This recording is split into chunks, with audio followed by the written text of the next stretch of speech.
श्री कृष्णा श्री कृष्णा श्री कृष्णा श्री कृष्णा। गुरुर्ब्रह्मा गुरुर्विष्णुः गुरुर्देवो महेश्वरः गुरुसाक्षात् परं ब्रह्म तस्मै श्री गुरवे नमः। तस्मै श्री गुरवे नमः।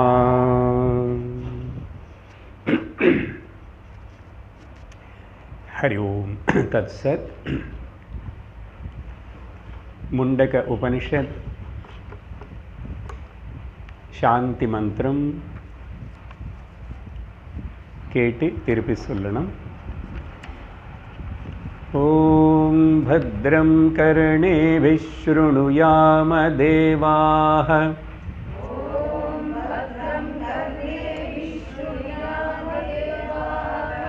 भद्रं पश्येमाक्षभिर्यजत्राः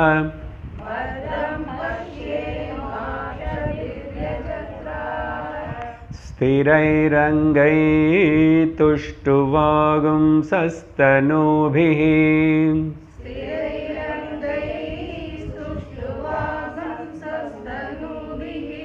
व्यशेम देवहितं यदायुः।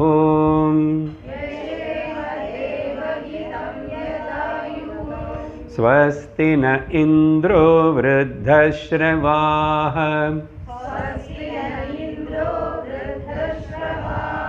स्वस्ति न पूषा विश्ववेदाः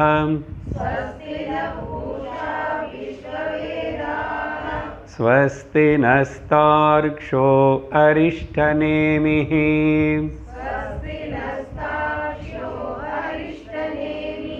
स्वस्ति नो बृहस्पतिर्दधातु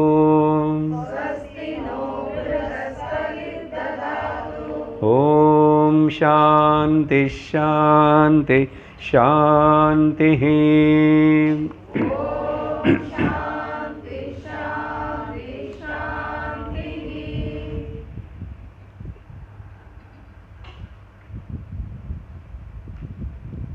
கடந்த வகுப்புல முதல் முண்டக்கத்தில் முதல் 3 மந்திரங்களை நம்ம பார்த்திருக்கோம். அந்த 3 மந்திரங்களும் 3 விஷயங்களை பற்றி ஸ்துதி பண்ணுறது, பாராட்டுறது. ஒன்று இந்த உபனிஷத் வித்யா, பிரம்ம வித்யா, ஆத்ம வித்யா, அதோடைய பெருமை, அதை சொல்லிக் கொடுக்குற ஆச்சாரியர் குருவுடைய பெருமை, அந்த குரு பரம்பரை எவ்வளோ முக்கியம், எப்படி வந்துட்டுருக்கிறது. முதல் ஆதிநாராயண பகவான், அதுக்கப்புறம் அப்படியே அடுத்த 7வது பரம்பரை வரைக்கும் பார்த்தோம் நம்ம. அதுக்கப்புறம் சிஷ்யனுடைய ஸ்துதி. ஸ்துதின்னா சிஷ்யன் எதுக்கு ஸ்துதி பண்ணணும்னா, சிஷ்யனுக்கு வேண்டிய குணங்கள் எல்லாமே இருந்து வந்தார் ஒரு சிஷ்யன் சௌனகர். அங்கே தான் முக்கியமான விஷயங்களை நம்ம கொஞ்சம் விஸ்தரித்து பார்த்திருக்கோம். அந்த ரிசீவிங் எண்ட் எவ்வளோ முக்கியம் అనేది நமக்கு தெரிஞ்சது. ப்ராட்காஸ்டிங் எண்டு அது ஒழுங்காக ப்ராட்காஸ்ட் ஆகணும், ஆனால் ரிசீவிங் எண்டு அதனால் அந்த சிஷ்யஸ்தானத்தில் இருக்கும்போது எப்பவுமே கூட அதுக்கு ஒரு கங்கா ரிவருடைய எக்ஸாம்பிள்னு ரொம்ப விஸ்தரித்து சொல்லியிருக்கேன். அப்படி பார்க்கும்போது 3வது மந்திரத்தில் முக்கியமான விஷயம், அந்த சிஷ்யன் குருவினை வரவேண்டிய விதத்திலும் அப்ரோச் பண்ண வேண்டிய விதத்திலும் ஓகே விதிவது உபசன்னஹா. அப்புறம் கேள்வி கேட்டார் பாருங்க, அந்த கேள்வி தான் ரொம்ப முக்கியம். அதுதான் நம்ம இன்றைக்கி விசாரணை பண்ணி அப்புறம் அடுத்த மந்திரத்துக்கு போக வேண்டியிருக்கு. அதனால் இப்போ 3வது மந்திரத்தினை இப்போது ஒரு வாட்டி படிக்கிறோம். शौनको ह वै महाशालः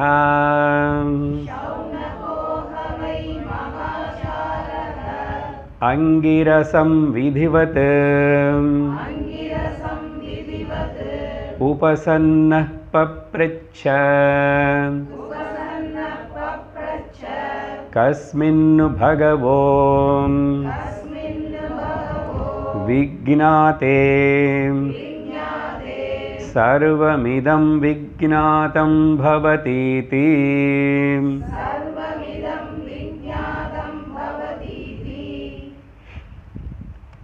அந்த சௌனகர் மகாசாலக அப்புறம் யார்னு வந்து சந்திச்சாரு, அந்த குருவுடைய பேர் வந்து அங்கிரசன். ஸோ அங்கிரசர்னு வந்து சந்திச்சார். அப்புறம் கேள்வி கேட்டார். ஓ ஆச்சாரியா குரு, எது ஒன்றும் தெரிஞ்சுக்கிறதுனால சர்வமும் தெரிஞ்சுக்கிற மாதிரி ஆகிடும், அப்படி ஏதாவது இருக்கா? இருக்குன்னு நான் கேள்விப்பட்டிருக்கேன். அதனால அது எனக்கு நீங்கள் சொல்லித்தரணும். எனக்கு தெரியாது, தெரியாதனால தான் கேட்குறோம். எனக்கு தெரியும், ஆனால் நீங்கள் எப்படி சொல்லுவீங்கன்னு பார்க்கலாம். நான் வந்தேன், அப்படி இருக்கக்கூடாது. அப்போது இந்த விஷயத்தை நீ கேட்டதுக்கப்புறம் காரணம் அப்புறம் காரியம், ஏதோ ஒரு காரணம், ஏதோ ஒரு காரணமாக பல காரணங்கள் இருக்கா? அந்த காரணம் ஒன்றா இருந்தால் அது என்ன என்ன அது தெரிஞ்சுக்கிட்டால் மிச்சம் எல்லாமே தெரிஞ்சுக்கணும் மாதிரி தான். இது வந்து நம்ம கொஞ்சம் நேரம் முதல்ல இந்த கேள்வினை வந்து ஆச்சாரிய அங்கீரசரர் வந்து எப்படி விஸ்தரித்து விஷயத்தினை கொஞ்சம் கொஞ்சம் படிப்படியாக சொல்ல போகிறாரனே, அது பார்க்குறதுக்கு முன்னாடி நான் உங்களுக்கு இங்கே ஒரு ஃபவுண்டேஷன் கொஞ்ச நேரம் விசாரணை செய்வோம். அதுக்கப்புறம் அடுத்த மந்திரத்தில் அந்த அங்கீரச ஆச்சாரியர் பதில் கொடுக்க தொடங்குவார். சரியா? பொதுவாக ஒரு காரணம் வந்து அதே அதில் வந்து பலதெல்லாம் வரும். காரணம் ஒன்று தான், ஆனால் அதிலிருந்து வர காரியங்கள் வந்து பலவிதமாக காணப்படலாம் இருக்கும். முதல் சின்ன உதாரணம் வந்து தங்கம். தங்கம் ஒன்று தான் காரணம், ஆனால் ஆபரணங்கள் வந்து பல வகையான ஆபரணங்கள் வருது. நாமரூபங்களோட அதோடைய ஷேப் வேறு இருக்கும், பேர் வேறு இருக்கும், சைஸ் வேறு இருக்கும், அதெல்லாம் பலது வருது. அதே மாதிரி ஒரே நூல் அதில் ஒன்று வந்து பல வஸ்திரங்கள் வருது. இப்போ நீங்கள் போட்டுக்கணும் இத்தனை கலர் வஸ்திரங்கள் எல்லாமே கூட அதுக்கு பேசிஸ் காரணம் வந்து ஒரே நூலு தான், பஞ்சு, காட்டன் இல்லையா? அது அப்புறம் அது சிந்தட்டிக் பண்ணுறான்னு வச்சுக்கோங்க. அதனால அது ஒரு உதாரணம். ஸோ இந்த மாதிரி இன்னும் ரொம்ப சாதாரண உதாரணம்னா ஒரே இட்லி மாவு அது வச்சு இன்றைக்கி ஒரு மாதிரியும் நாளைக்கு ஒரு மாதிரியும், அன்றைக்கே சார் அப்போவே சார் குழந்தைகள் விரும்புகிறாங்க மினி இட்லி வேணுமா, ஸோ அவங்களுக்கு தனியாக போட்டு, பெரியவங்களுக்கு பெரிய இட்லி போட்டு, இன்னொருத்தர் எனக்கு இதெல்லாம் வேண்டாம் தோசை வேணும்னா அதே மாவு தான். காரணம் ஒன்றும், காரியமாக வரும்போது பலதாக இருக்குது இல்லையா? ஸோ இந்த உதாரணம் எல்லாம் ரொம்ப சிம்பிள் தான் தெரிஞ்சது நமக்கு. அப்புறம் இது ஒரு முக்கியமான பேசிக் ஒரு விஷயம், அறிவு. என்னது? ஒரு காரணம் அதே பல காரியங்களை காணப்படுறது, பல காரியங்களை காணப்படுறது. அதனால அது மனசில் வச்சுக்கிட்டு, அப்போது ஏக காரண ஞானேன, எனக்கு ஒரு காரணம் அது நூலு அது தெரிஞ்சால் எல்லா வஸ்திரமும் நூலு தான். ஒரு ஆபரணம் அது தங்கம்னு தெரிஞ்ச எல்லா ஆபரணங்களுக்கு பின்னாடி இருக்கிற தங்கம் தான். சரியா? ஸோ ஏக காரண ஞானேன சர்வ காரிய ஞானம் பவதி. ஒரு காரண ஞானம் தெரிஞ்சிச்சுன்னா அதில் ஒன்று வர எல்லா காரியங்களுடைய விஷயமும் நமக்கு தெரிஞ்சு போச்சு. தெரிஞ்சு போச்சா இல்லையா? தெரிஞ்சு போச்சு, தெரியும். இப்போது இது இன்னும் கொஞ்சம் விஸ்தரித்து இப்போது நம்ம விசாரணை பண்ணணும். நம்ம இந்த உதாரணங்களில் பக்கத்தில் வைங்கோ. எனக்கு கையில் உங்களுக்கு சுலபமாக காட்டுறதுக்கு பொதுவாக ட்ரெடிஷ்னலாக சாஸ்திரத்தில் காட்டுற ஒரு உதாரணம். ஓகே, இந்த குடம். ஓகே, குடம் இனிமேல் அடிக்கடிக்கு இது வரும். இது வரும். அப்புறம் பாம்பு மாதிரி கயிறு வரும். குடம். இந்த குடம் வந்து குவையன் பானை செய்கிறவன் இருக்கான். அவனை பற்றி இப்போ அவ்வளோ பேச மாட்டோம். அதுக்கப்புறம் உபனிஷத்தை பேசும். இப்போதைக்கு நமக்கு தெரிய வேண்டிய விஷயம், குவையன் இருக்கா, அவன் வந்து இந்த குடத்தினை தயார் பண்ணிட்டான். ஆனால் இந்த குடம் தயார் பண்ணுறதுக்காக, இந்த குடமனை நாமரம் போகிறதுக்காக அவர் வந்து நிறைய ஒரு பெரிய மண் கட்டி, களிமண்ணுடைய சிகப்போ கருப்போ அந்த மண் கட்டி, லம்ப் ஆஃப் தி மட் அப்படி வச்சுக்குவான். பார்த்துருப்போம், சின்ன வயசில் எல்லோரும் பார்த்துருப்போம். இப்போ டிவியில் பார்க்கலாம். இவ்வளோ வச்சு அது நல்லா மெத்தையாக அப்படி இருக்கும், பெரிய உருண்டை அப்படி வச்சுருப்பான். சரியா? அப்போது அந்த ஒரு மண் கட்டி காரணம், அதில் வந்து பல உருவங்கள், பல நாமரூபங்களாக இருக்கிற சின்ன குடம், பெரிய குடம், அப்புறம் பெரிய பானை, கூஜை, அப்புறம் விளக்கு, எல்லாம் பலதெல்லாம் அதில் வந்து வருது. ஸோ மண்ணுது ஒரு காரணம், அப்புறம் இங்கே பலதெல்லாம் காரியங்களை காணப்படுறது. இப்போ இங்கே என்ன விஷயம்னா, என்ன சார் சொல்கிறதே சொல்கிறீங்க திரும்பி 3 எக்ஸாம்பிள் சொல்லிங்க நீங்கள், அதே புரிஞ்சு போச்சு எனக்கு. புரியணும். இன்னும் என்ன புரியணும்? இப்போது ஒரு விஷயத்தை நம்ம இங்கே தெளிவாக தெரிஞ்சுக்கிறோம். காரணம் ஏகம் சொல்லுங்க, காரியம் அநேகம். Point number 1. அட்லீஸ்ட் முண்டகோபனிஷத்து முடிகிற வரைக்கும் இதெல்லாம் மறக்கக்கூடாது. சரியா? முண்டகோபனிஷத்து முடிகிற வரைக்கும் கூட மறக்கக்கூடாது. ஸோ அதனால் ஏகம் காரியம், காரியம் அநேகமாக இருக்கு. சரியா? அப்புறம் ரெண்டாவது விஷயம் என்னன்னா, இந்த காரணம் மண்ணு ஏகமன்னு சொன்னோமா, அது வந்து மாறவே இல்லை. ஆனால் காரியமாக வரும்போது அது வந்து மாறுறது, நாமரூபம் மாறுறது. சின்ன குடத்திலும் அதே மண்ணு தான் இருக்கு, பெரிய குடத்திலும் அதே மண்ணு தான் இருக்கு, விளக்கிலும் அதே மண்ணு தான் இருக்கு. அப்போது அந்த காரணமாக இருக்கிற மண் வந்து முதல்ல என்ன சொன்னோம், ஏகம்னு சொன்னோம். அதுக்கப்புறம் அது வந்து நித்தியம். அது வந்து நித்தியம். காரியம் வந்து அநித்தியம். ஏன்னு சொன்னால், இந்த குடம் இந்த சின்ன குடம் என்ன கையில் இருக்கிற இந்த குடம் வந்து ஒரு நாளில் எப்போ பிறந்துச்சு, தயார் பண்ண டேட் ஆஃப் பர்த் இருக்குல்ல, அதுக்கு டேட் ஆஃப் பர்த் இருக்கிறதுனால கண்டிப்பாக அதுக்கு டேட் ஆஃப் டிபார்ச்சர் போகிற டைம் கூட இருக்கு. இப்போவே கையிலேருந்து கீழே விழுந்தா உடஞ்சி போயிடும்.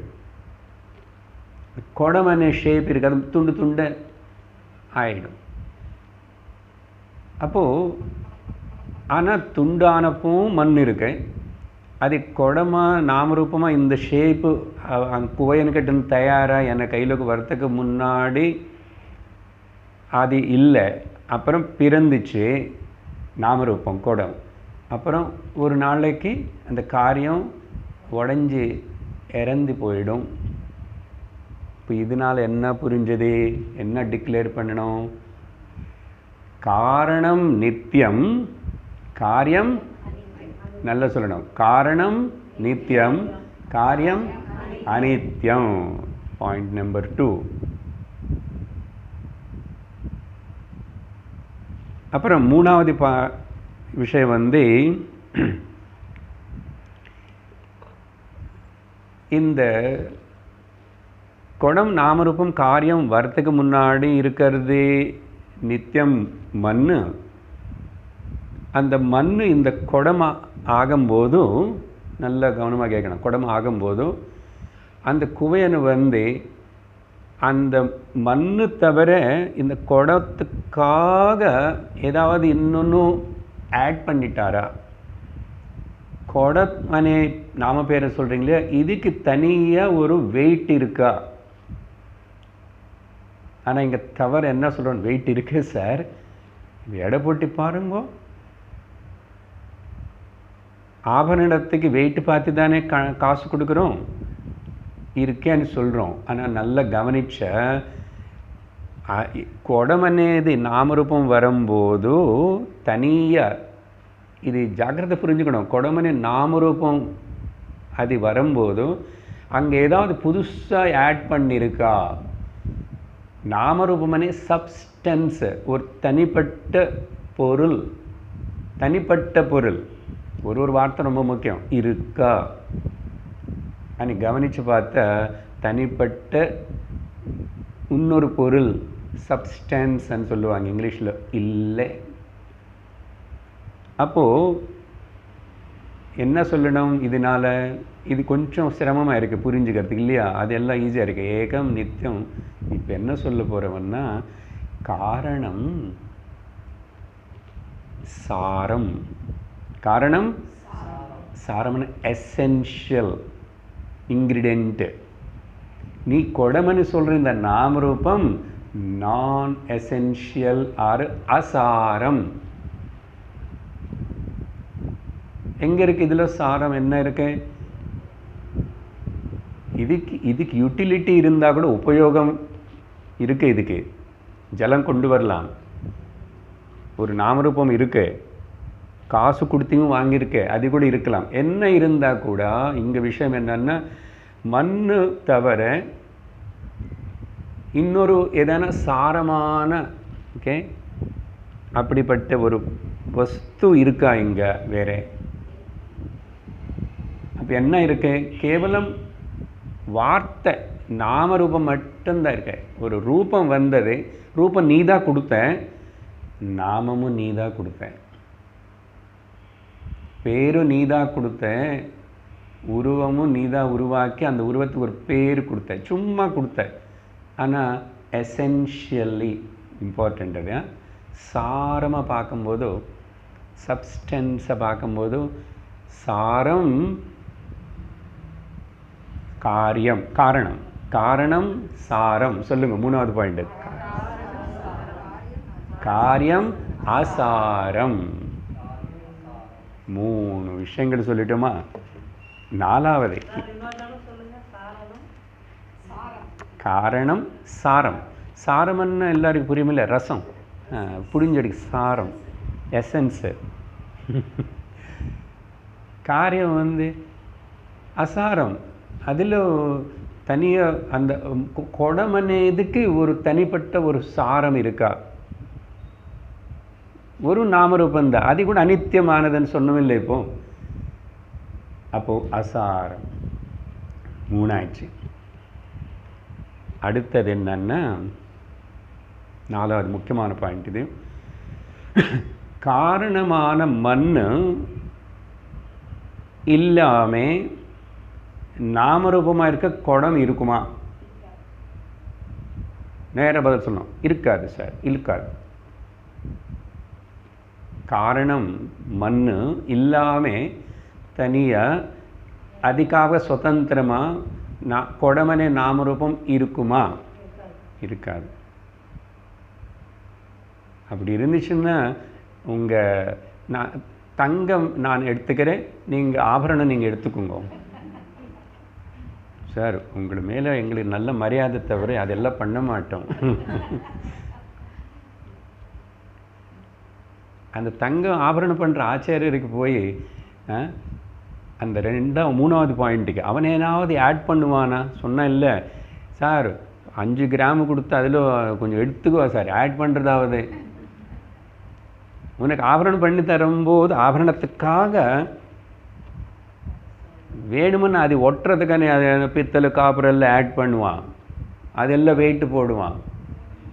நம்ம போடும்போது அதெல்லாம் குறைச்சி பண்ணுறான். எல்லாம் கலாட்டா சார். அவன் விஷயத்தை விட்டுடுங்க.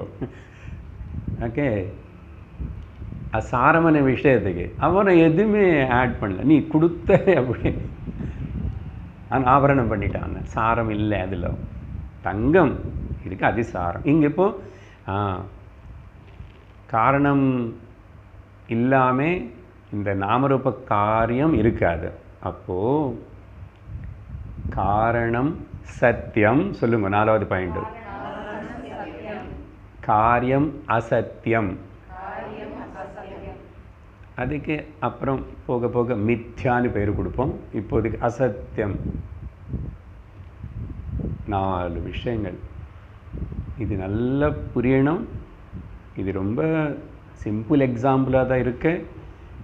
ஆனால் இவ்வளவு நாள் நிறைய வாட்டி ஏதோ ஒரு சந்தர்ப்பத்தில் நான் ஏக நித்திய சார சத்தியன் எத்தனை வாட்டி சொல்லியிருக்கேன். இப்போதான் சார் அது என்னன்னு இது புரியுறது. அதுதான் உபனிஷத்து. நானே ஏதோ அங்கங்கே அப்படி இப்படி சொல்லும்போது சொல்லிக்கிட்டு போயிட்டே இருக்கேன். இப்போ என்ன சொல்லணும்? காரணம் ஏக நித்திய சார சத்தியம். காரியம் அநேகம் அநேக அனித்ய அசார அசத்தியம். அனித்ய அசார அசத்தியம். பாட்டே பாடலாம். ஏகசார நித்திய சத்தியம் பாட்டு பாடலாம். இது அப்படியே தெரியணும்.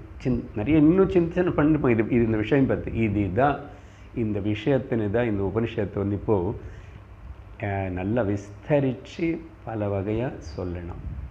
இது நானே முன்னாடி உங்களுக்கு சொல்கிறேன்னா இது ஃபவுண்டேஷன் மாதிரி ரொம்ப சுலபம் புரிஞ்சு போச்சு. ஒரு குடம் காட்டிட்டோம் இப்போது. ஆனால் இது உதாரணம், திருஷ்டாந்தம். உதாரணத்துக்கு என்ன சொல்கிறோம்? எக்ஸாம்பிளுக்கு சம்ஸ்கிருதம் திருஷ்டாந்தம். இப்போ இதே தார்ஷ்டாந்தம் அப்படின்னா எதுக்காக இந்த உதாரணம் நான் கொடுத்தேன்? எதுக்காக தங்கம் வஸ்திரம் அதெல்லாம் இவ்வளோ இட்லி மாவு? ஏன்னா அதனால் ஏதோ சத்தியம் இன்னொரு விஷயத்தினே புரிஞ்சுக்கிறதுக்காக இது கொடுத்தோம் இல்லையா? என்ன புரிஞ்சுக்கணும்? காரணம் பிரம்மம். காரணம் பிரம்மம். அப்போ பிரம்மம் ஏகசார நித்திய சத்திய வஸ்து. காரியம் ஜகத்து. பிரம்மனுக்கு பரமாத்மான்னு சொல்லுங்கோ பரவாயில்ல. பரமாத்மா ஒன்றும் பிரம்மம் ஒன்றும். காரணம் ஏகநித்தியசார சத்தியம். ஆனால் அந்த பிரம்மன் பரமாத்மானாலேயோ பரமாத்மாலேருந்தையோ அந்த டவுட்ஸ் எல்லாம் அப்புறம் கிளாரிஃபை ஆகும். பரமாத்மாலேருந்த பரமாத்மாவேவா என்ன பண்ணார்? இதோ பண்ணார். அவரில் இந்த காரியம் இருக்கு. ஜகத்து ஜகத்து காரியம் அநேகம் அனித்யம் அசாரம் அசத்தியம். இப்படிப்பட்ட இந்த ஜகத்து மேலே நம்ம இதை ஜகத்து கூட எப்படி டீல் பண்ணணும்? இந்த ஜகத்துக்கு எந்த அளவுக்கு சத்தியத்துவம் கொடுக்கணும்? சத்தியத்துவம் கொடுத்தா என்ன ஆகும்? அசத்தியத்துக்கு போய் சத்தியத்துவம் கொடுத்தா என்ன ஆகும்? நீயே சொல்லு. இப்போ தானே நிரூபணம் பண்ணிட்டோம். அநேகமாக இருக்கிற காரியம் ஜகத்து அனித்தியம் அசத்தியம். அசத்தியத்துக்கு போய் சத்தியத்துவம் கொடுத்தா ஏமாந்தி போயிடுவேன். எப்படி ஏமாந்தி போயிடுவேன்? இந்த உலகம் பற்றி சொல்லும்போது இப்போ இவ்வளோ சொல்கிறோம். உபனிஷத்து எல்லாம் படிப்போம் முடிப்போம். சில பேர் 5, 6, 7 உபனிஷத்து எல்லாம் கேட்டாங்கோ. ஆனால் கூட இந்த மனசு அஜ்ஞானத்தினால அநேக ஜன்மங்களாக இந்த நாமரூப பிரபஞ்ச ஜகத்துன்னு அப்படியே சத்தியம் சத்தியம் இது நிஜம்னு சொல்லிட்டு புரிஞ்சுக்கிட்டு இப்போ இந்த ஜென்மத்தில் கூட எவ்வளோ வயசு உங்களுக்கு தெரியல. அந்தந்த வயசு 60 வயசாக நான் இது சத்தியம் இது நிஜம்னு சொல்லிதான் சார் அது பின்னாடி ஓல்ட்டு அதிகம் ஒட்டே இருக்கேன் நானும். அதனால தான் அஜ்ஞானம் போல, துக்கம் போல, மோகம் போல, சோகம் போல, பயம் போல இந்த உலகத்தின்னு உலகம் அசல் பிரயோஜனம் இல்லையா? இதோ இந்த குடத்துக்கு பிரயோஜனம் இருக்குல்ல, யூட்டிலிட்டி அதுக்கு பேர், டிரான்சாக்ஷனுக்கு இருக்கு. அப்புறம் காணப்படுறதே நல்ல கெட்டியாக இருக்கு. டேஞ்சிபிள் அண்ட் இங்கிலீஷில் அப்படின்னு நல்லா தெரியுது, கண்ணுக்கு தெரியுது, கைனால் பிடிச்சிக்கிட்டேன். அப்புறம் பாயசம் கொடுப்பேன், ஐஸ்கிரீம்ஸ் எல்லாம் பண்ணுவேன். அதெல்லாம் இருக்கிறதுனால இருந்தால் கூட இது நம்பாத. உலகம் அப்படிதான். ஸோ உலகத்தில் பொதுவாக என்ன இருக்கு, ஓகே, முன்னாடி பகவத்கீதை டைமில் சொல்லியிருக்கு, உலகம் வந்து இந்த நாமரூப காரண ஜகத்து பிரபஞ்சம் அனித்யம், அநேகம், அனித்யம், அசாரம், அசத்தியமாக இருக்கிறது.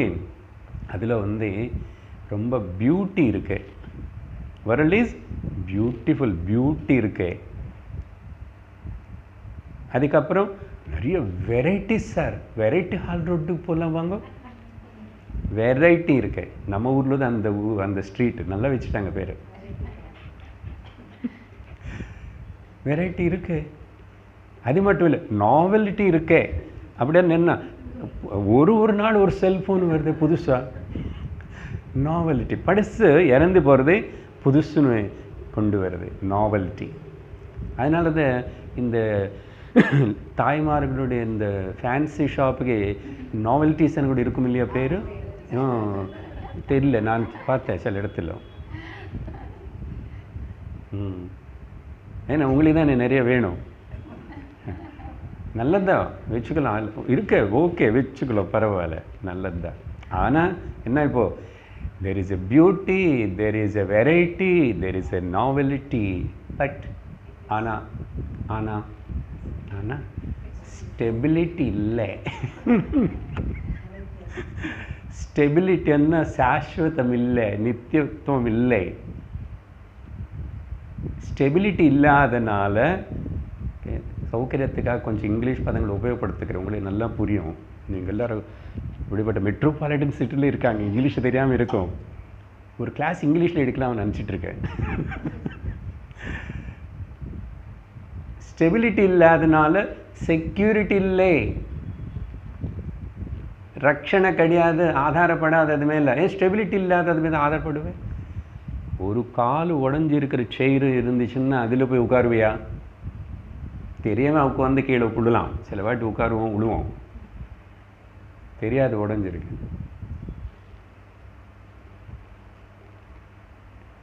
அப்போது no stability, no security, therefore there is anxiety.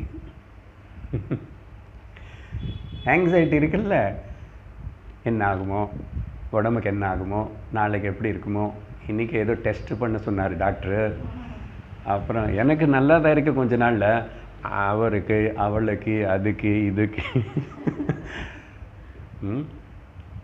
அப்புறம் பேங்க் இன்ட்ரெஸ்ட்டு குறைஞ்சிட்டே வருது, கேஸ் சிலிண்டர் ரேட்டு ஏறிட்டே போகிறது, பெட்ரோல் ரேட். ஆங்ஸைட்டி, ஸ்டெபிலிட்டி இல்லாதது மேலே ஆதாரப்பட்ட செக்யூரிட்டி இல்லை. செக்யூரிட்டி இல்லாதது, நீ அது செக்யூரிட்டி கொடுக்கணும் நீ முயற்சி பண்ணால் ஆங்ஸைட்டியோடு முடியும். அதனால் நம்முடைய பழைய ஸ்லோகனா பிஹெச்எஸ் வேல்யூ, பீஸ், ஹாப்பினஸ், செக்யூரிட்டிக்காக இந்த அநேக அசார, அசத்திய, அனித்திய காரிய பிரபஞ்சம் ஜகத்து மேலே ஆதாரப்படாது. அதுதான் சாஸ்திரம் அடிச்சு சொல்கிறது, கத்தி சொல்கிறது.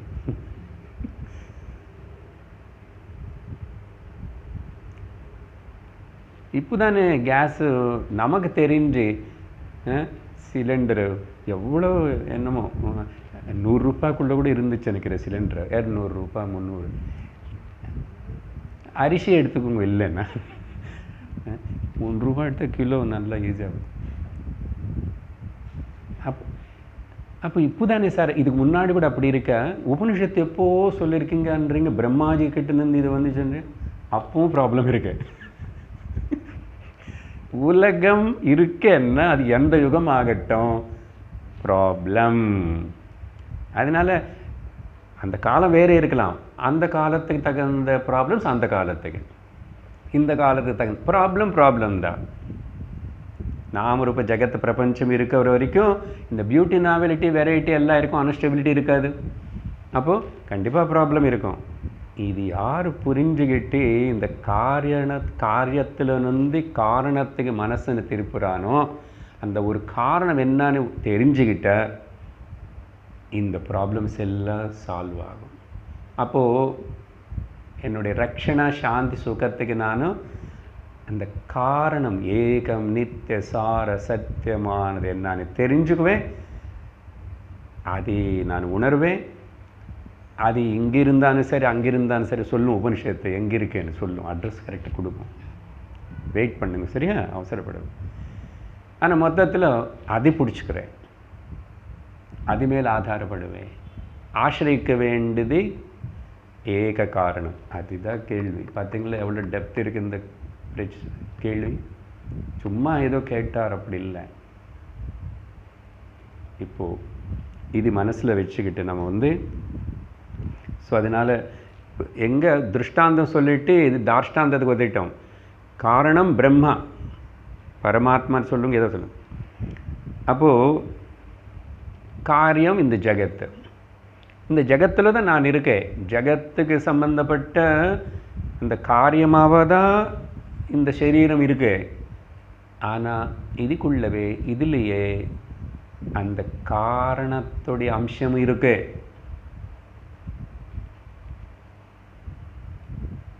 இப்போதைக்கு அதுக்கு ஆத்மான்னு சொல்லிக்கிறோம்.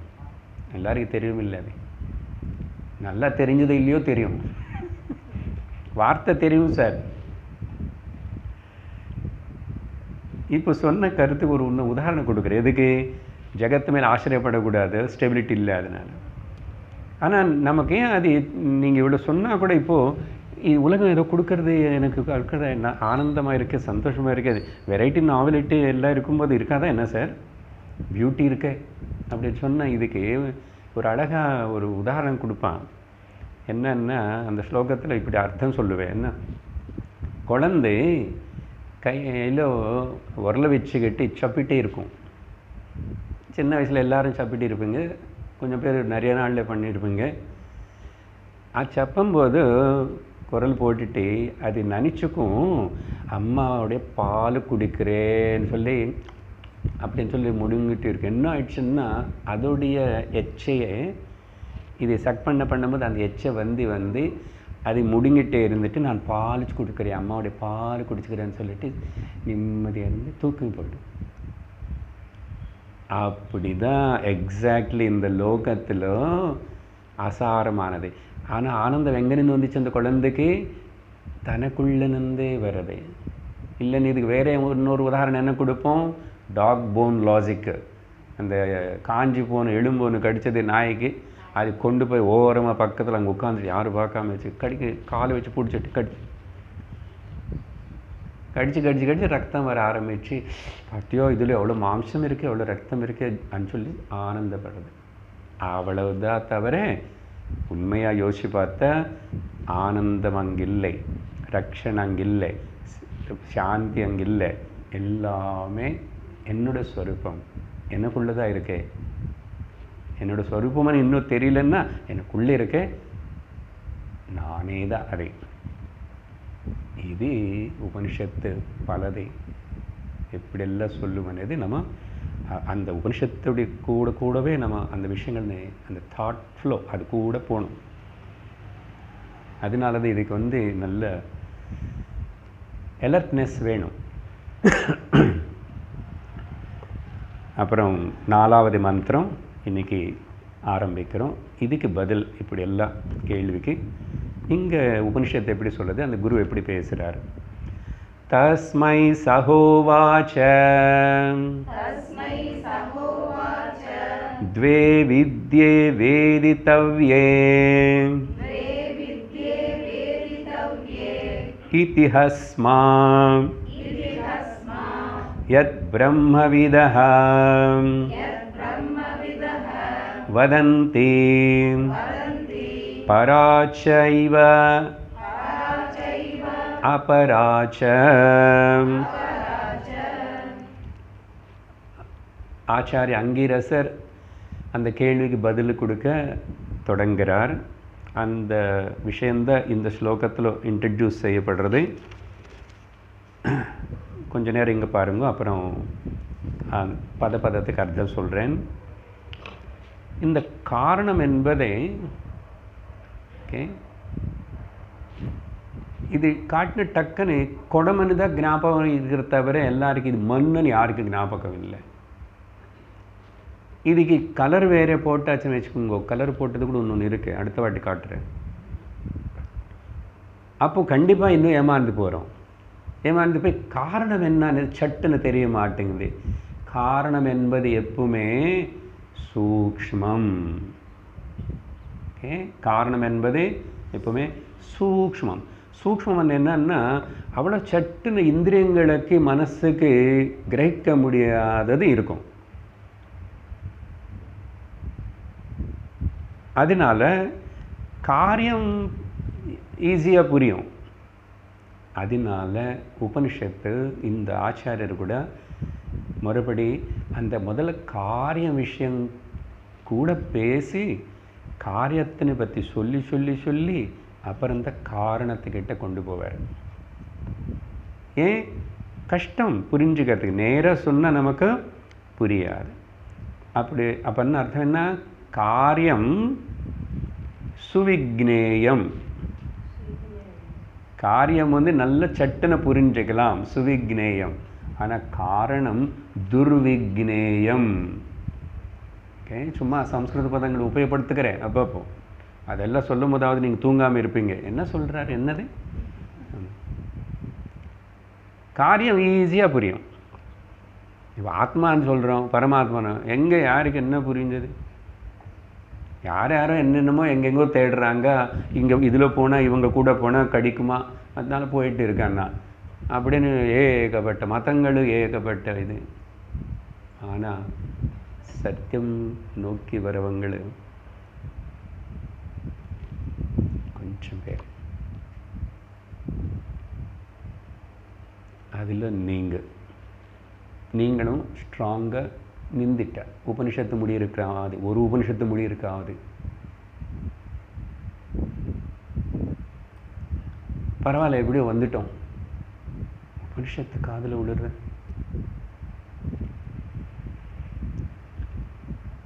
இதுக்கு வேறு இன்னொரு உதாரணம் கொடுக்குறேன். இப்போது இந்த பாயிண்ட்டு சூக்ஷ்மம்.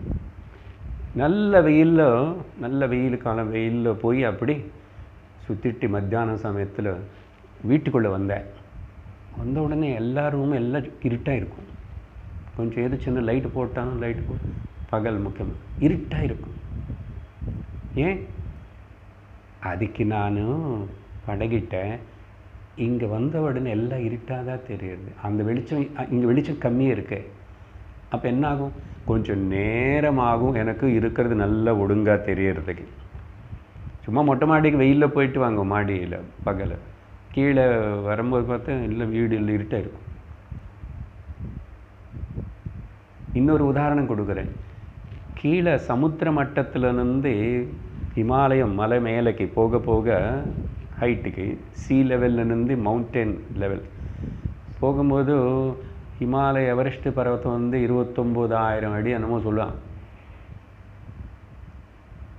நேராக போக முடியாது. முதல் நாள் ஒரு 2 கிலோமீட்டர் அப்படி போய் அசல் அந்த மலைக்கு கீழே முதல்ல கேம்ப்பு டென்ட் போட்டு 2-3 நாள் கஷ்டமாகணும். எக்ளமைட்டேசேஷன். நாங்கள் எல்லாம் அமர்நாத் இல்லை, அமர்நாத் போகிறதுக்கு முன்னாடியும் கைலாஷ் போகும்போது கூட அப்படி தான். முக்கியமாக இன்னும் கைலாசம் ரொம்ப ஹைட்டு. அப்படி முன்னாடி போய் அங்கே இருந்து, அது வேறு அங்கே மருந்தே கொடுக்குறாங்க. அது நீ கொஞ்சம் அந்த ஆக்சிஜன் சப்ளை எல்லாம் ஆகணும். இப்படி எல்லாம் ஆகி 5 நாள், அப்புறம் 5 கிலோமீட்டர் அப்படி போயிட்டு தான் 29 எவரெஸ்ட் போனவன்னா அவனுக்கு இத்தனை நாள்னு ட்ரைனிங் ஆகி அப்பு தானே. எக்ஸாக்ட்லி அதே மாதிரி தான் இந்த காரண பிரம்மா. இதுக்கு இந்த உபனிஷத்தில் அக்ஷர பிரம்மன்னு பேர் கொடுக்கப்படுறது. அக்ஷரம் நாசனம் இல்லை, அக்ஷர பிரம்ம வித்யா, அக்ஷர வித்யா.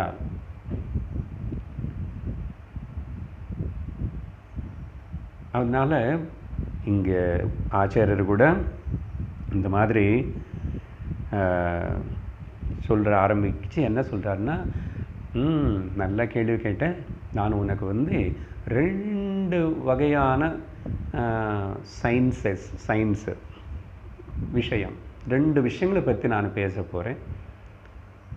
இல்லை 2 சாஸ்திரம்னு சொல்லலாம், தப்பு கிடையாது. சயின்ஸ்ன்னா சாஸ்திரம்தான். சாஸ்திரத்துக்கு இங்கிலீஷில் சயின்ஸ். ஓகே, நாங்கள் எல்லாம் படிக்கும்போது இந்த தெலுங்கில் தமிழில் எப்படி தெரியல, சாமானிய சாஸ்திரம், கணித சாஸ்திரம், மேக்ஸுக்கு கணித சாஸ்திரம், சாங்கிக சாஸ்திரம், சோஷியல் ஸ்டடீஸு, ஓகே, அப்படி தான் இருக்கும். சாஸ்திரம்னு தான் இருக்கும்.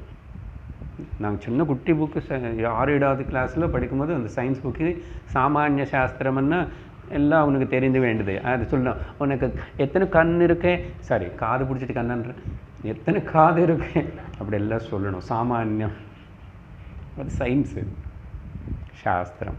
ஸோ 2 விஷயங்களை பற்றி சொல்கிறேன். என்னன்னா, ஒன்று வந்து முக்கியமான சாஸ்திரம், இன்னொன்று வந்து அதுக்கு ஒத்தாஸ் பண்ணுற, சப்போர்ட் பண்ணுற சாஸ்திரம், auxiliary subject and the main subject. அந்த பையன் எனக்கு வரல. 11வது கிளாஸ் போன உடனே குரூப்பு செலக்ட் பண்ணிக்கணும். அப்போ அங்கே வந்து நான் சயின்ஸ் குரூப்பில் அதில் 2 இருக்குது. Physics main. அது ஃபிசிக்ஸ்ன்னு கெமிஸ்ட்ரியும் படிக்கணும், ஃபிசிக்ஸு மேக்ஸு கெமிஸ்ட்ரி இல்லை. இப்போ கம்ப்யூட்டர் எடுத்தால் கூட அதுக்கு கூட மேக்ஸ் படிக்கணும், கூடவே லாங்குவேஜ் இங்கிலீஷு ஏதோ 1-2 படிக்கணும்.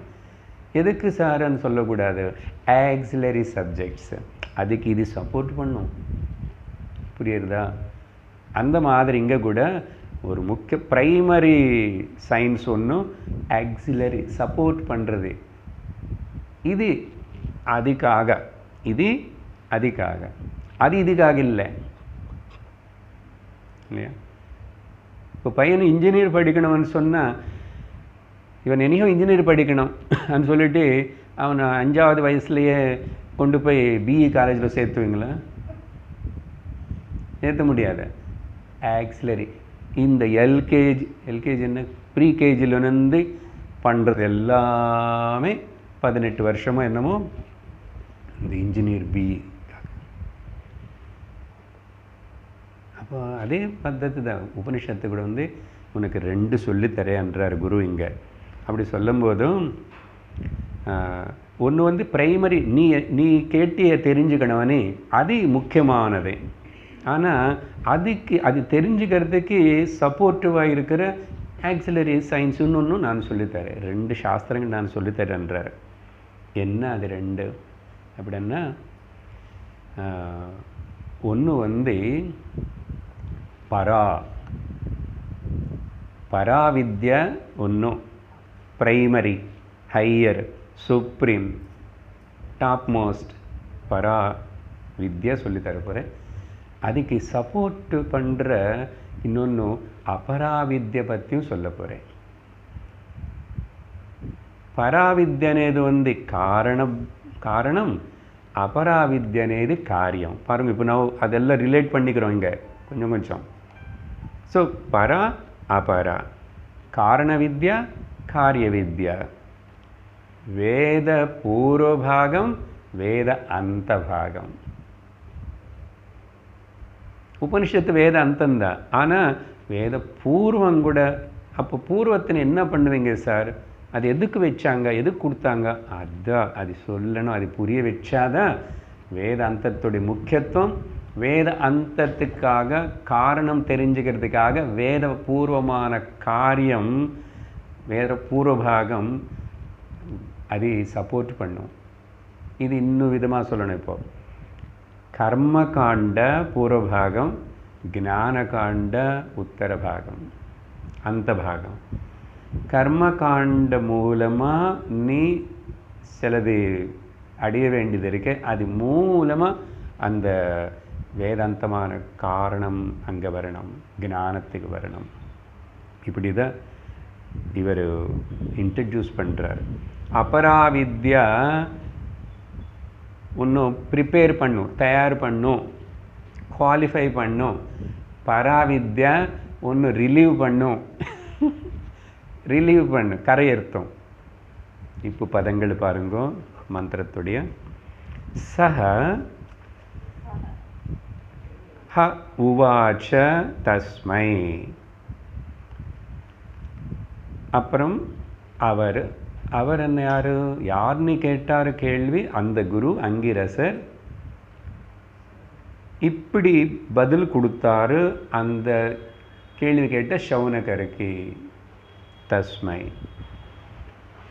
அந்த கேள்வி பதில் கொடுக்கும்போது என்ன சொல்கிறாருன்னா, பிரம்மவிதா வதந்தி இதி ஹவுவாச். பிரம்மவாதிகள் ஆல்ரெடி இந்த விஷயத்தின்னு படித்து தெரிஞ்சுக்கிட்டு அடைஞ்சவங்களும் முன்னோர்கள் என்ன சொன்னாரோ அதே நான் உனக்கு சொல்கிறேன். பாருங்க, இதுதான் நம்ம பரம்பரையில் யாரு கூட இது என்னோட சொந்தது, நான் கண்டுபிடிச்சேன், இதுதான் புதுசு, நான் தான் புதுசாக பேசுகிறேன். எங்கள் குரு சொன்னார். அவர் என்ன சொல்லுவார், என்னோட குரு சொன்னார். அத்தர் யாரும் அவங்களுக்கு கிளைம் பண்ண மாட்டான், நான் தான் ஆதரன்னு. காப்பிரைட் என்னோட. அதனால் பிரம்மவிதா, பிரம்மத்தில் தெரிஞ்சுக்கின பிரம்மவாதிகள் பிரம்மவிதா வதந்தி. அந்த வேதிக் சீர்ஸ் ரிஷீஸ் பார்த்தோம் இல்லை, இப்போது பிரம்மா தேவானாம் அங்கேருந்து ஆரம்பித்தேன், அவங்களெல்லாரும் பேசினது இதுதான். இது இத்தி இப்படின்னு பேசிட்டாங்க. என்னது, த்வே வித்யே ஹ ஸ்மா. இந்த ஹ ஸ்மா இதெல்லாமே பார்ட்டிகிள்ஸ்ன்னு சொல்லப்படும் சம்ஸ்கிருத பாஷையில். அது ரொம்ப விவரமாக நம்ம அது வந்து எம்ஃபசைஸ் பண்ணுறதுக்காக அப்படி எல்லாம் ஹா ஸ்மா இந்த மாதிரி ஒரு சின்ன பார்ட்டிகிள் எக்ஸ்ட்ரா வேர்டுன்னு உபயோகப்படுத்தும். சரியா, இது உண்மையாக இண்டீடு நிஜமாக இப்படி தான் வேதவாதினக வதந்தி. அது நான் உனக்கு சொல்கிறேன். என்னது, வேதித்தவ்யே எது, தெரிஞ்சிக்க வேண்டியது. வேதித்தவ்யே தெரிஞ்சுக்கணும். இட்ஸ் பொட்டென்ஷியல் மூட. வேதித்தவ்யே எது தெரிஞ்சுக்கணும். பராச்ச அபராச்ச, இது ரெண்டும் தெரிஞ்சுக்கணும்னு சொன்னாங்க. பராச்ச பரமாத்ம வித்யா, காரண வித்யா. அபராச்ச தர்மாதர்ம சாதன. இது சங்கரர் கொடுக்குற அர்த்தம். தர்மாதர்ம சாதன தத் பல விஷயம். அங்கே தானே எல்லாம் வரும். தர்மம் அதர்மம் புண்ணியம் பாபம் அப்புறம் ஸ்வர்க்கம் நரக்கம் இதெல்லாம் வரும்னு சொல்லி தர்மாதர்ம விஷய சாதன தத் பலம். அதுக்கு என்ன பலம் வரும், அதர்மமாக இருந்தால் என்ன ஆகும், தர்மம், இந்த விஷயங்கள் எல்லாம் சொல்கிற இடம் அந்த பூர்வபாகம். காரிய பிரம்ம, காரண பிரம்ம, காரிய பிரம்மன்னு கூட சொல்லலாம். அந்த காரிய பிரம்மலேருந்து காரண பிரம்மத்துக்கு போகிறோம். இப்படி அவர் ஜஸ்ட் இன்ட்ரடியூஸ் பண்ணார். அவர் என்ன சொல்ல போகிறாருன்னு டைட்டில் கொடுத்தார். அதுதான் நான் உங்களுக்கு முன்னாடி விவரிச்சிட்டேன். பராவித்யா அபராவித்யா, காரண காரிய வித்யா ரெண்டுமே தெரிஞ்சுக்கணும். வேத பூர்வபாகம், வேத அந்த பாகம் அப்படின்னு சொல்லி அடுத்ததாக 5வது மந்திரத்தில் என்ன சொல்கிறார், தத்ரா பரா ருக்வேதः யஜுர்வேதः சாமவேதः அதர்வவேதः शिक्षाकल्पः व्याकरणं निरुक्तं छन्दो ज्योतिषमिति अथ परायया तदक्षरम् अधिगम्यते. எவ்வளோ அழகாக எப்படி சிஸ்டமேட்டிக்காக இப்படி இப்படி கொஞ்சம் கொஞ்சம் ஒரு ஸ்பூன் ஃபீட் பண்ணுற மாதிரி விஷயத்தை அப்படி சொல்கிறாரு. ஆனால் அதில் அவ்வளோ விஷயம் இருக்குது அந்த எக்ஸ்ப்ரெஷனில். அதனால் அற்புதம். உபனிஷத்துடைய பாஷை, அது சொல்கிற விதானம் நம்ம சில இடத்துல நமக்கு தலைக்கு மீறி போகும். உபனிஷத்து ஸ்டைலுன்னு சொல்லுவேன் நான். அதோட ஸ்டைல் அது பேசும். நம்ம ஜாக்கிரதையாக குரு சொல்லி கொடுத்தது அப்படி அனுசரித்து போனால் சரி. நான் முதல்ல இங்கே தத்ர அங்கே அங்கே இல்லை இங்கே அங்கே சொன்னானே பராபரான்னு. முதல்ல உனக்கு இந்த அபராவித்யான்னு என்னன்னு சொல்லுவேன் அப்படின்னு சொல்லி லிஸ்ட்டு கொடுக்குறாரு. என்ன கொடுக்குறாரு? 4 வேதங்கள் பேர் சொல்கிறாரு. ருக்வேதம், யஜுர்வேதம், சாமவேதம், அதர்வண வேதம். இதெல்லாம் அபராவித்யன்றீங்களான்னா ஜாக்கிரதை புரிஞ்சுக்கோ. 4 வேதங்களில் இருக்கிற பூர்வ பாகம் அது அங்கே சொல்லலை. அதனால தான் நான் சொல்லியிருக்கேன் 4 வேதங்கள் இருக்கிற பூர்வ பாகம். ஓகே, கர்ம காண்டன்னு புரிஞ்சுக்கணும். 4 வேதங்கள். இந்த வேதங்களை பற்றி கொஞ்சமாக விவரிக்கிறேன் நமக்கு இங்கே வேண்டிய அளவுக்கு. என்னன்னா,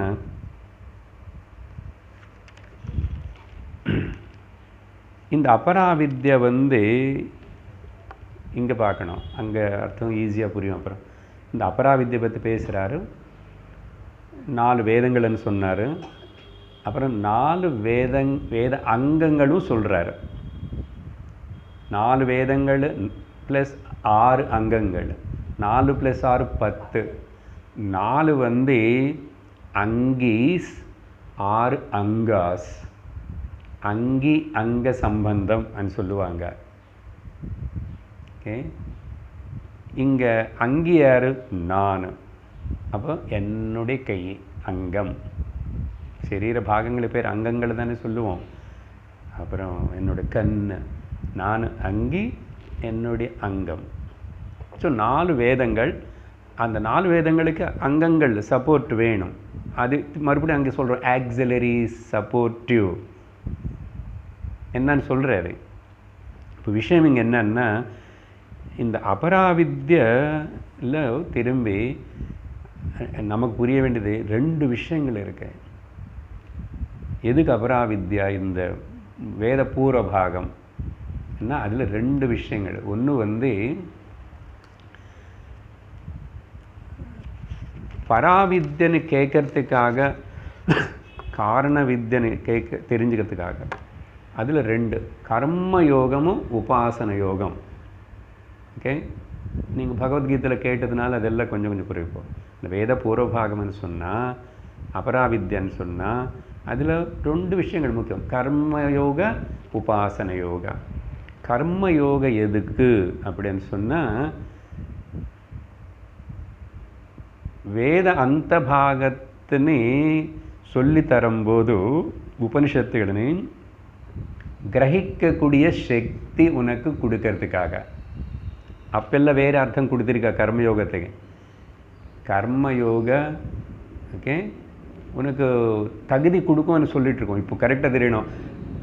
கிரகிக்கக்கூடிய சக்தி, அப்சார்பிங், ரிசெப்டிங் பவர். அதனால தான் முதல்ல சொல்லிட்டு அன்றைக்கி கூட ரிசெப்டிவாக இருக்கணும், அலர்ட்டாக இருக்கணும்.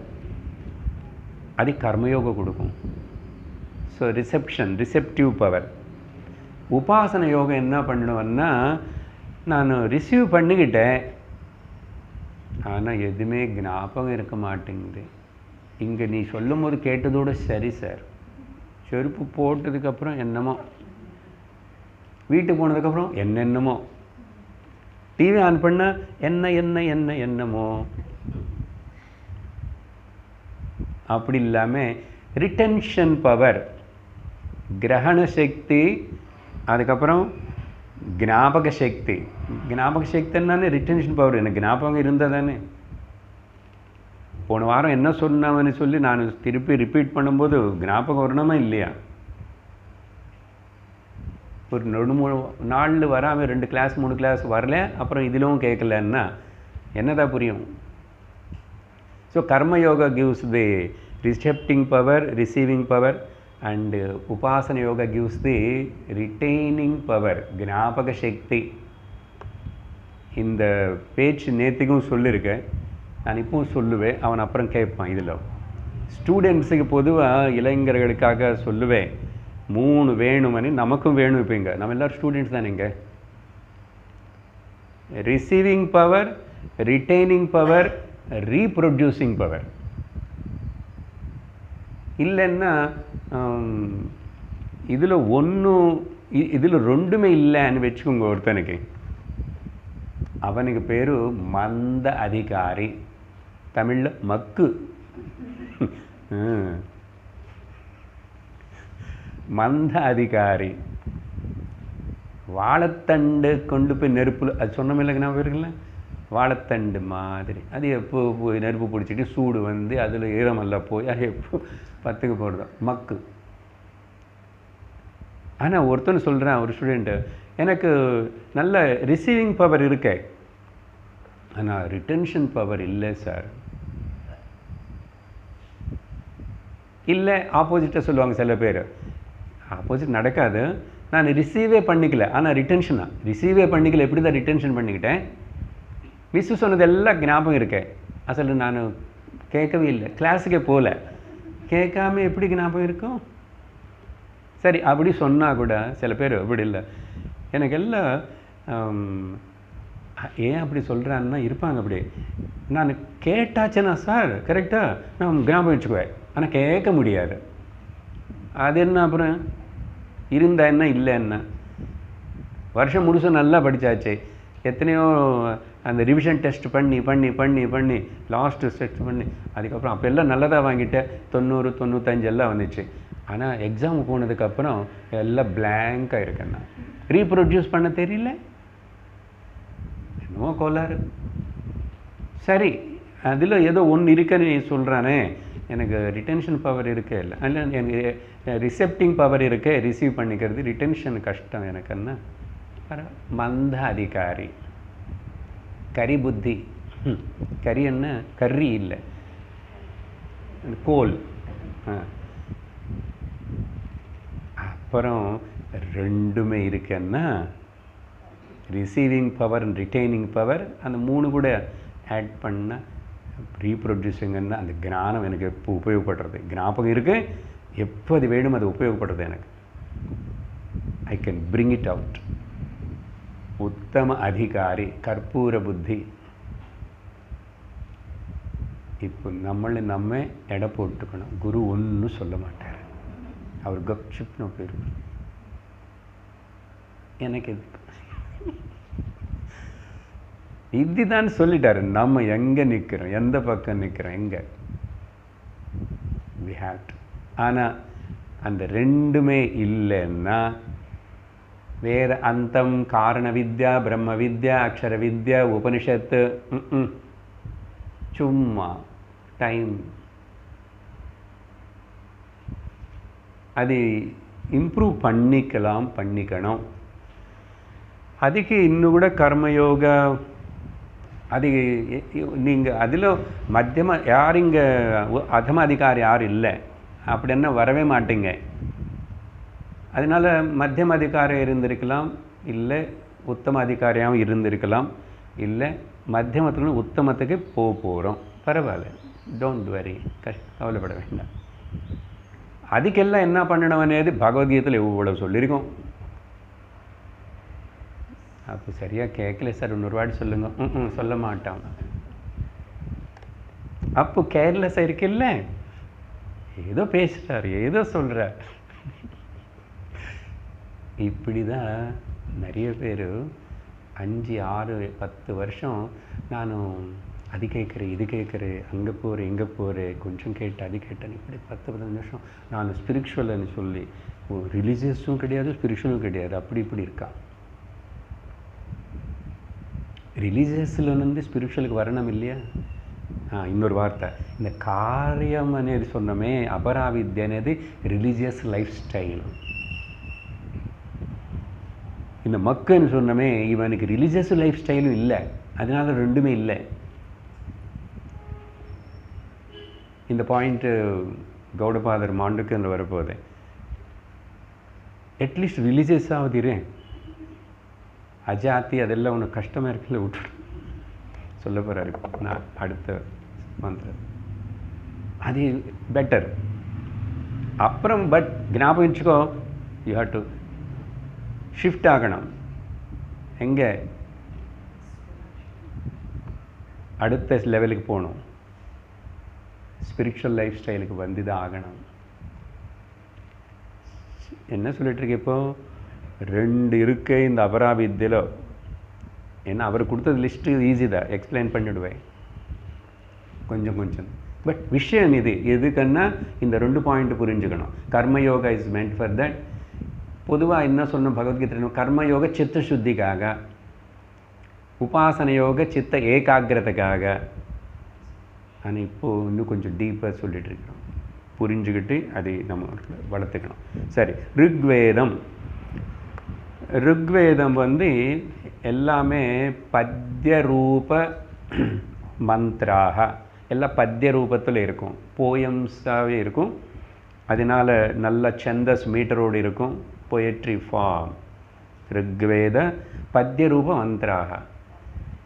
அப்புறம் யஜுர்வேதம் கத்ய ரூப மந்த்ராக, எல்லாம் ப்ரோஸ் ஆர்டரில் இருக்கும், பேராகிராஃபாக போகும்.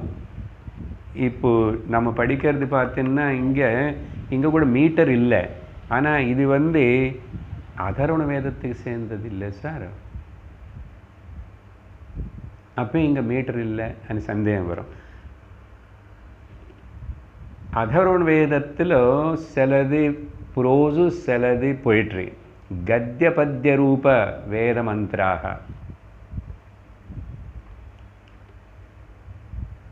3 சாமவேதம் சொல்லணும். விஷயத்துக்காக அதர்வணம் முன்னாடி சொல்லிட்டேன். அப்போ அதர்வணம் பற்றி பேசி முடிக்கணும். அதர்வணத்தில் என்னன்னு, அதர்வ, இப்போ தான் அதர்வ நாமம் கேட்டிருக்கோமே. அதர்வ ஜேஷ்டபுத்திராய பிராஹ, அதர்வாய ஜேஷ்டபுத்திராய. அந்த அதர்வ ரிஷி தான். அவர் பிரம்மதேவன் கிட்டேருந்து கேட்கும்போது அப்பா கிட்டேருந்து இப்படி வேதமாக கேட்டாரோ, அசல விஷயம் சாரமாக கேட்டாரோ தெரியாது. இந்த வேதங்கள், இந்த பேர், இந்த டிவிஷன், இதெல்லாம் இப்போ வியாசர் வந்து பண்ணதுக்கப்புறம் தான் நமக்கு தெரியாது. வியாசர் தான் விஸ்தரித்து இப்படி கோடிஃபை பண்ணி இதெல்லாம் பண்ணார். அப்போது விஷயம் என்னென்னு, ஆனால் அந்த அதர்வ ரிஷினால் தெரிவிக்கப்பட்ட, அவருக்கு தெரிவிக்கப்பட்ட ரிவீல்டு மந்த்ராஸ் அந்த அதர்வண வேதத்தில் நிறைய இருக்கிறதுனால, நிறைய அவர் சொல்லி தெரிஞ்சதுனால அதுக்கு அதர்வண வேதம்னு பெயர் கொடுக்கப்பட்டது. ப்ளஸ் அதிலே அவர் திரும்பி இந்த நம்ம அங்கிரசர், இந்த இப்போ பேசுகிற குரு, இவர் கூட நிறைய மந்திரங்கள் அவருக்கு ரிவீல் ஆகிடுது. எல்லாம் அவங்களுக்கு கண்டுபிடிக்கல, ரிவீல் ஆகிடுது. அதனால் 2 பேருமே சிறந்த ரிஷிகள். அப்படிப்பட்ட அங்கீரச ரிஷி பேசுகிறார். ஸோ அப்புறம் சாமவேதம் கானரூப மந்திராக, எல்லாம் பாடுற மாதிரி கொஞ்சம் அதுக்கெல்லாம் டிஃபரெண்ட் ஸ்வரங்கள் இருக்கும். அதனால தான் சாமகானம்னு சொல்லுவாங்க தவிர யாரும் யஜுர்கானம்னு சொல்ல மாட்டாங்க. கானரூப மந்திராக. ஸோ இப்படி 4 சொல்லி இந்த 4த்துக்கு சப்போர்ட் பண்ணுற அந்த 6 என்னன்னது அது கூட லிஸ்ட்டு கிடுகிடுன்னு சொல்லிடுவேன். முதல் வந்து அது நம்ம ரொம்ப டீப்பாக போகல. சிக்ஷா அப்படின்னா பாஷை, எழுத்துகள், அந்த pronunciation, the science of phonetics. Phonetics எப்படி ப்ரொனன்ஸ் பண்ணணும், எந்த அக்ஷரம், அ அ இ இ உ உ, அந்த பாஷா விஷயம், அது முக்கியத்துவம், அது எல்லாத்தையும் சொல்கிறதுனால அது பேர் சிக்ஷா. அப்புறம் கல்பக 2வது. இது என்னன்னா அதில் சொல்லப்பட்ட அந்த வைதிக மந்திரங்கள் வச்சு அந்தந்த ரிச்சுவல்ஸ், அந்தந்த கர்மங்கள், அந்தந்த யக்ஞம், அந்தந்த யாகம் எப்படி பண்ணணும் அதை பற்றி டிஸ்கிரைப் பண்ணுறது கல்பக. பெருசு கல்பசாஸ்திரம் எல்லாமே ஒன்று பெருசு. இது எல்லாம் 3 வியாக்கரணம், கிராமர். ஓகே, இதில் திரும்பி வேதிக் சான்ஸ்கிரிட் அண்டு கிளாசிக்கல் சான்ஸ்கிரிட்னு 2 சொல்லப்படுறது.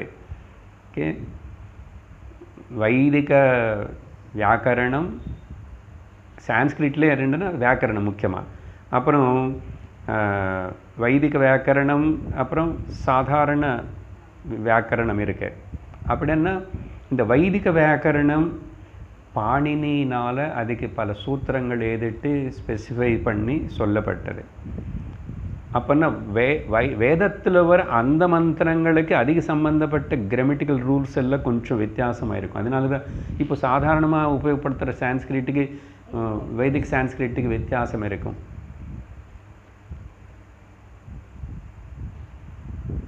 அடுத்தது வந்து நிருக்தம். நிருக்தம்னா அந்த வைதிக சப்தங்கள் பதங்கள் வந்து அதோடைய ரூட்டு எங்கேருந்து அது உற்பத்தி ஏற்பட்டது. ஓகே, அதுக்கு கிருஷ்ணா கர்ஷனாத் ஆகர்ஷிக்கக்கூடிய சக்தி இருக்கிறவன் இப்படி சொல்கிறோமே. ஒரு ஒரு பதத்துக்கு அப்படி ரூட்டுக்கு போய் அதுக்கு ஒரு ரூட் இருக்கும், பீஜம் இருக்கும். சரியா? சிவம் ஷம் கரோதி சிவஹா, ஷம் கரோதி சங்கரஹா, மங்களம். அப்போ அந்த ஷம் అనేది ரூட் வேர்ட், அதுக்கு அர்த்தம் என்ன தெரியணும். இப்படியெல்லாம் அதெல்லாம் சொல்கிறது நிருக்தம். அடுத்தது சந்தஸ். முக்கியமான அந்த இந்த போயிட்ரி ஆர்டரில் இருக்கிற அது எல்லாத்துக்கும் மீட்டர்ஸு. இந்த போயம், இந்த பத்தியம் இந்த அளவுக்கு இப்படி இருக்கணும் அப்படின்னு. அதனால தான் உதாரணத்துக்கு காயத்ரி. இந்த காயத்ரி வந்து மந்திரம் இல்லை, ஆக்சுவலி அது சந்தஸுடைய பேர். 3 வரிகளாக இருந்து ஒரு வரியில் 8 அக்ஷரங்கள் இருந்து அதுக்கு பேர் காயத்ரி சந்தஸு. அப்போ காயத்ரி மந்திரத்துக்கு ஒரிஜினல் பேர் வந்து சாவித்ரி. அதோடைய விஷயம் வேறு. அப்புறம் நிறைய மீட்டர்ஸ் இருக்கு. அனுஷ்டுப் சந்தஹா நம்ம விஷ்ணு சஹஸ்ரநாமம்ல சொல்லுவோம். பாப்புலராக நமக்கு இப்போ தெரிஞ்சது அனுஷ்டுப் சந்தஸ். நிறைய ஸ்லோகங்கள் இப்படி இருக்கும். அப்புறம் ஜோதிஷம் 6வது.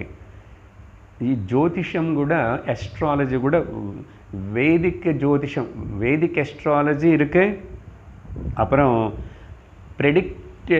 Predictive astrology. சாதாரணமாக எல்லாருக்கும் நம்மளுடைய இது ஜன்ம திதி நட்சத்திரம் எப்போ பிறந்தா இதெல்லாம் ஒரு தனிப்பட்ட மனுஷனுடைய இது பற்றியும் சொல்கிறது, ப்ரிடிக்ட் பண்ணுறதெல்லாம் இருக்குது. ஆனால் வைதிக் அஸ்ட்ராலஜி முக்கியமாக ஜோதிஷம்னு ஜோதின்னா அந்த வெளிச்சம் கொடுக்குற நட்சத்திரங்களும் சூரியனும் சந்திரனும் இது எல்லாத்துடைய இடம், அதோட எல்லாம் மூமெண்ட்டு, அது எந்த இடத்துல இருந்தால் எந்த மூமெண்ட்டு எந்த பொசிஷனில் இருந்தால் எப்போ அந்த காரியம் பண்ணணும், இதெல்லாம் சாஸ்திரம். வைதிக ஜோதிஷம், வேதிக் அஸ்ட்ராலஜி. அதில் முக்கியமாக பார்க்கும்போது பொதுவாக அதனால தான் ஏதாவது ஒரு தனிப்பட்ட மனுஷனும் தனியாக பண்ணாலும் இல்லை ஏதாவது இந்த பூஜா புனஸ்காரம் யக்னம் நல்லது கல்யாணம் எல்லாம் பண்ணும்போது பஞ்சாங்கம் பார்க்குறோம். பஞ்ச அங்கங்களோடு கூடியிருக்கிற 5 விஷயங்களோடு கூடியிருக்கிற அந்த இதுக்கு பேர் பஞ்சாங்கம். என்ன அதில் வரும்? முதல் திதி. ஓகே, அந்த பர்டிகுலர் திதின்னு சொல்லுவோம், தெரியும் இல்லையா? அந்த சந்திரன் 3க்கு அப்புறம் வருஷம் வருது அதில் திதி. அப்புறம் அந்த வாரம், திதி வாரம், அப்புறம் நட்சத்திரம். அந்தந்த நட்சத்திரங்கள் அதெல்லாம் அந்த பர்டிகுலர் பொசிஷனில் எங்கே இருக்கு என்ன நட்சத்திரம். 4வது வந்து யோகம். ஓகே, யோகம்னா காலம்னு சொல்லலாம். ஓகே, காலத்தில் இதெல்லாம் ஒரு அங்கங்கள், அது எல்லாமே டிவிஷன்ஸ், இது எல்லாமே டிவிஷன் இந்த காலத்தில் இல்லையா? ஸோ யோகம். அப்புறம் கரணம். கரணம்னா இன்ஸ்ட்ருமெண்ட்டு. எது வச்சு அது பண்ணணும், மண் வச்சு பண்ணணும், கல் வச்சு பண்ணணுமா, அப்படி எல்லாம் இருக்குது. இந்த 5 விஷயங்களே கூட்டி குறுக்கி சொல்லக்கூடிய இது பஞ்சாங்கம். ஆனால் இப்போ யாராவது ரொம்ப வயசானவன் பேசுகிறான்னா அவன் பஞ்சாங்கம் பேசுகிறாங்க உடையா அண்ணா. ஏன்னா அப்படி ஆகிப்போச்சு. நல்ல விஷயங்கள் எல்லாம் இப்படி கிண்டல் பண்ணி பேசுகிற விதம் ஆகிடுது.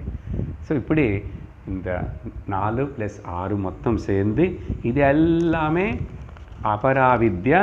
ஆனால் ஞாபகம் வச்சுக்கணும், பூர்வபாகம் கர்மகாண்ட அப்படின்னு. அப்புறம் அத பரா, அதுக்கப்புறம் சொல்லப்படுறது பராவித்யா. இந்த பரானேது என்ன, அதுக்கு என்ன இப்படியெல்லாம் லிஸ்ட்டு கொடுப்பீங்களன்னா, அதோடைய லிஸ்ட் எல்லாம் இப்படியெல்லாம் கிடையாது. இது எல்லாத்தையும் தாண்டி இருக்கிறது. அங்கே வந்ததுக்கப்புறம் என்ன ஆகும்னா, சுருக்கமாக இங்கே என்ன சொல்கிறாருன்னா, யயா பரா அத பரா, அப்புறம் பராவித்யா யயா எதினால தத் அக்ஷரம் அதிகம்யதே, அந்த காரணத்தை நீ புரிஞ்சுக்குவேன். அது இப்போ டீட்டெயில்ஸ் கொடுக்கல அது என்னன்னு. ஏன்னா கொஞ்சம் அடுத்த ஸ்லோக மந்திரத்தில் அதை பற்றி சொல்லுவார். அதெல்லாம் வந்து ஆப்ஸ்ட்ராக்டாக இருக்கும். அதனால அந்த விஷயம் எல்லாம் நம்ம அடுத்த வகுப்பில் பார்ப்போம். ஓம் பூர்ணமத பூர்ணமிதம் பூர்ணாத் பூர்ணமுதச்யதே பூர்ணஸ்ய பூர்ணமாதாய பூர்ணமேவாவசிஷ்யதே. ஓம் சாந்தி ஷாந்தி ஷாந்தி. ஹரி ஓம் ஸ்ரீ குருப்யோ நமः. ஹரி ஓம். ஹரி ஓம் தத்சத்.